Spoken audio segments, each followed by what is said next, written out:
This time on Andy's Motorcycle Obsessions, I actually want to see if we can get life in this engine and fire it up.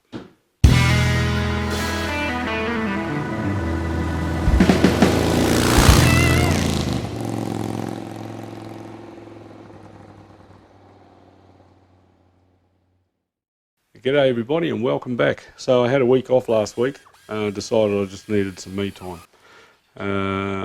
But in the interim, we've got, I want to thank one of our loyal subscribers to this channel and has been following us for years, is a bloke called Michael Hawley. And Michael has donated a couple of side covers. The right hand one has a bit of damage on it, but it's nothing that I think that we can't work with. I like these because they're a little bit longer than the ones that came with the bike. And I'm not 100% convinced that these are actually the right side covers for this bike. When you offer them up, you can still see a lot of the electronics and that below them, whereas this shrouds it all quite nicely. So we'll try and use those. And also in the kit from Michael was another decorative cover that was missing off the side cover, and a new lens for the taillight. So thank you, Michael. I've also got a few other bits and pieces. New throttle cable I bought has arrived. This one is damaged up at the other end, and I've got a new kit for the petcock coming and a couple other bits and pieces. So we're ticking away, but we've got to remain focused. We can go buy all this stuff for this bike and we might be throwing good money after bad. We need to determine if we can get this engine to fire and whether or not we're going to have to strip that motor down. We know we've got low compression on 1 or 2 cylinders. I had been soaking the pistons with diesel. I have dumped the oil and put new oil in, and that's as far as I've gone. I haven't done any compression tests or anything, and I'm not going to.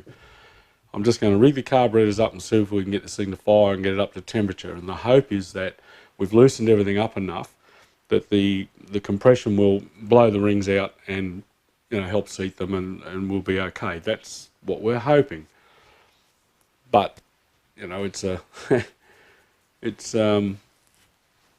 it's wishful thinking probably, but we'll give it a go. You got to try.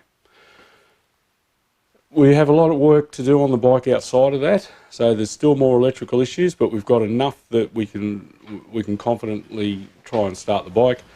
There's brakes to be done, there's leaking fork cylinders, there's bodywork, there's lots of the fuel tank, there's lots of bits and pieces that we need to do, but as I said earlier, we have to remain focused on establishing whether or not we can breathe some life into this motor. Now, I have in my hot little hand 4 brand new Dji Spark plugs, which I've already checked the gap on. But if you remember, we had a damaged thread on number 3 cylinder, so I just need to wind a tap into that and make sure, because the thread actually looks okay if you physically look at it. It's not stripped right out. So if we run a tap through it, my hope is that we'll be able to pop a plug in there and new plugs in all the others, bolt the carburetors on, hook up some fuel and see if we can get it to chooch. This will really be a typical case of many men, many methods. I've wound this number 3 cylinder up to top dead centre. We know we're not rocking on the buckets, and the valves are closed theoretically, and the piston's as high as I can dare in the bore. And I'm going to wind this in, and we're going to go in dry, and not just the tip, we're going to plunge in dry. I could wipe grease into the flutes to help try and collect the swarf, but I'm going to use this method because I don't think there'll be great lots of swarf, and I should be able to just blow the thing out with compressed air with the piston at the top and the valves closed, in order to try and remove any chips that may wind up down in there. And of course also the old CRC or RP7 or WD-40, any of those wizard pieces are very useful when you're machining, tapping, drilling aluminium, or in this case aluminium and zinc or magnesium, whatever the hell it is they cast these things out of. I don't have a tap wrench here, a T-type tap wrench here that I can use, so I'm just using the old adjustable spanner, shifting spanner.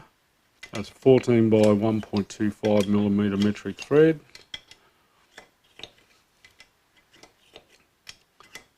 Nice sharp tap.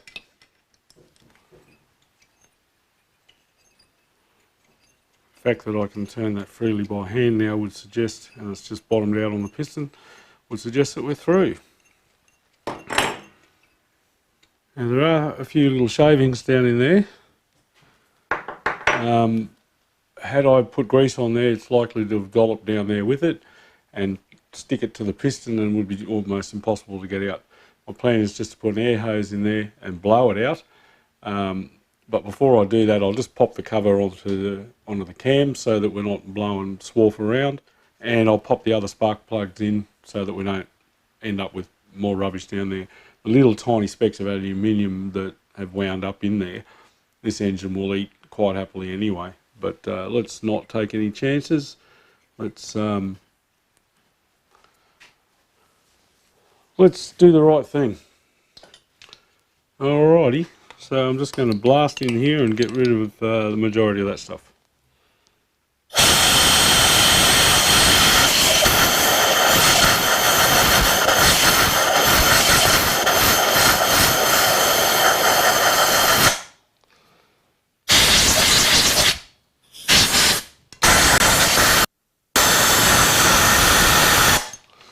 You just keep blowing until there's no more coming out, and that has taken care of business. Now, I'll pop the new plug in. I like to put a little bit of WD-40 on the thread.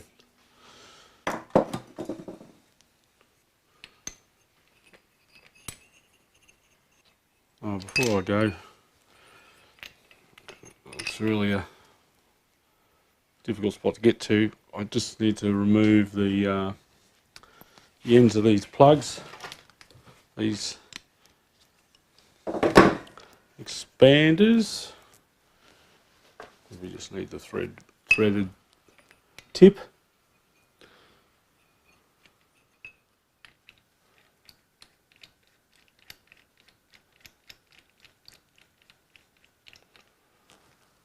This is where we see whether or not we were lucky.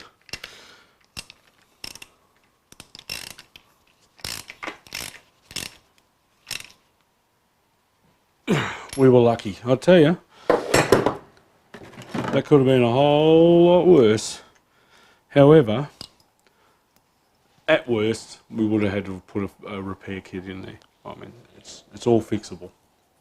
Right, pop the other two plugs in. That's number 3. That's number 4.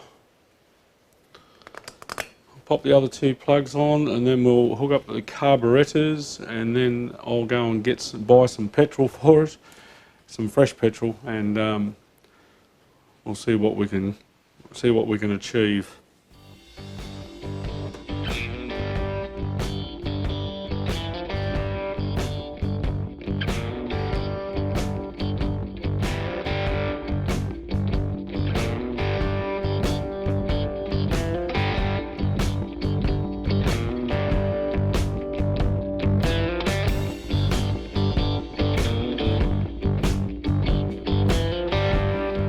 Okay, so we'll just pop some these worm drive clips that were on there.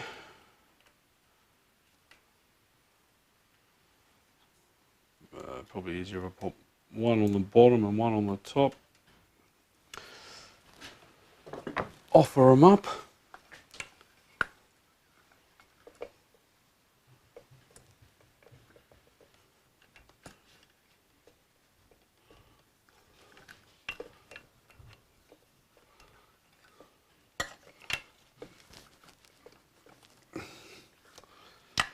Something tells me they're going to fight me. Tooth and nail. That's always the way they came off easily, and they'll fight me on the way in. Come on, you jeezless thing. I might need to put a little bit of slippery around them. 1 tube of Bosch rubber grease.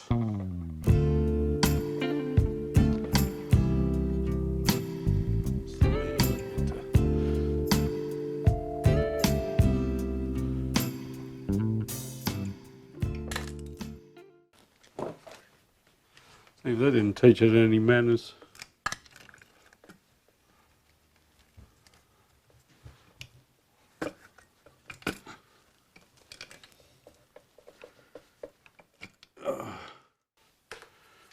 Oh, that was epic. So those carburetors gave me a hell of a time. I nearly waved the white flag. I tried everything. Hang on, I can smell petrol. No, all good. Yeah, I tried everything. I tried to wrestle them in on my own, and then I thought I'm going to have to get a hand. But in the end, I succeeded just with a couple of large plastic quick clamps, and was able to get them together. The carburetors were a little bit out of alignment too. I had to loosen all the screws off on the rails so that I could position them. So here we are next day, and they're on. Fuel is hooked up. This cover's only held on by the tapper cover's only held on by 2 screws, so it's likely to leak oil if this does start up. And I'm almost ready to try it. So I've got the enrichment circuit on. Yep, we're ready to go. Let's give it a go. Contact. I haven't got a throttle cable connected yet.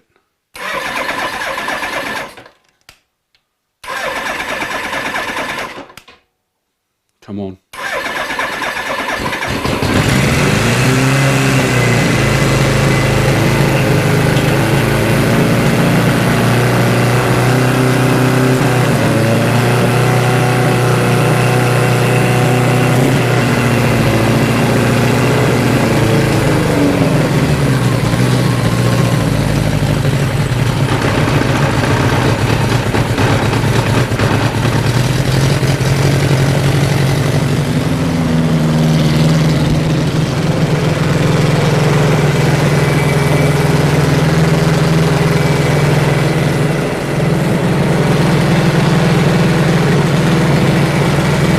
That's a lot of smoke.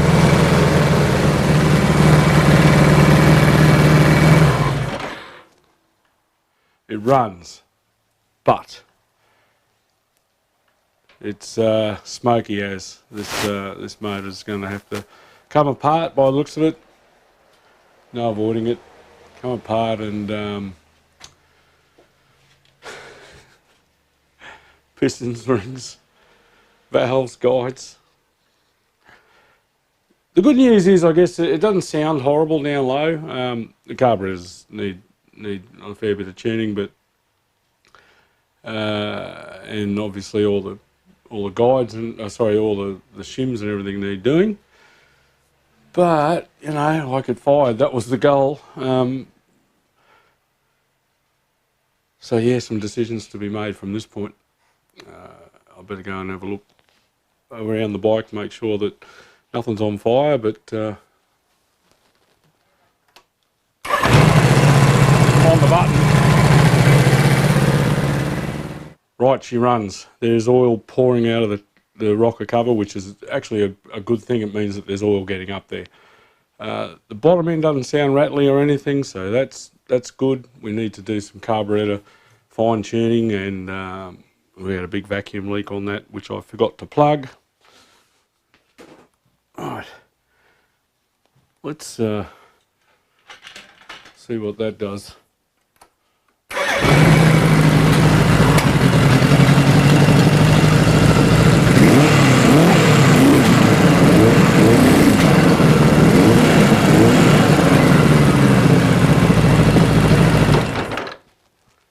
And of course there's no airbox on it. Speaking of which, I got a new K&N air filter and a new K&N oil filter, but you know, I think we're going to be pulling this thing apart.